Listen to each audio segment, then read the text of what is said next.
پاکستان د افغان کډوالو د ایستلو لپاره 3 نورې لارې خلاصوي. جزئیات ویډیو کې وګورئ او چینل سره هم سبسکرایب کړئ.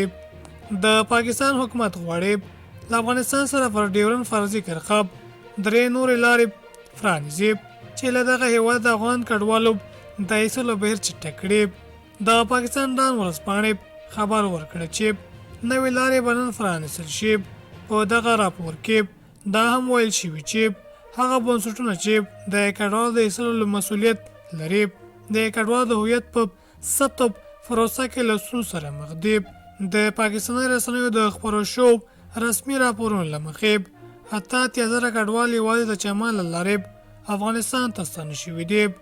د سلو حکومت د افغان کډوالو شتون د دې حالت لپاره د نفوذ ډېرېدو ګواښ بللی او خبرداری ورکړ چې که کډوال بیرته خپل هیوادونو ته وانستول شي نو تر 2040 کاله پورې به د دغه ایالت په اجتماعي هویت بدل شي.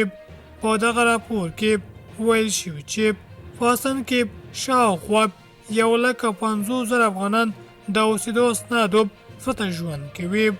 بل لوري ته د صنعت او سوداګرۍ د سرپرست وزیر په مشرۍ یو لړپوړی دباب فلاوی چې د مالیې ترانسپورټ او هوا نوردیب او بهرنیو چارو وزیرانو او استازي غړیتوب لري له پاکستان او ازبکستان سره په 3 اړخیزو ناسته کې د ګډون لپاره اسلام آباد ته روان شو.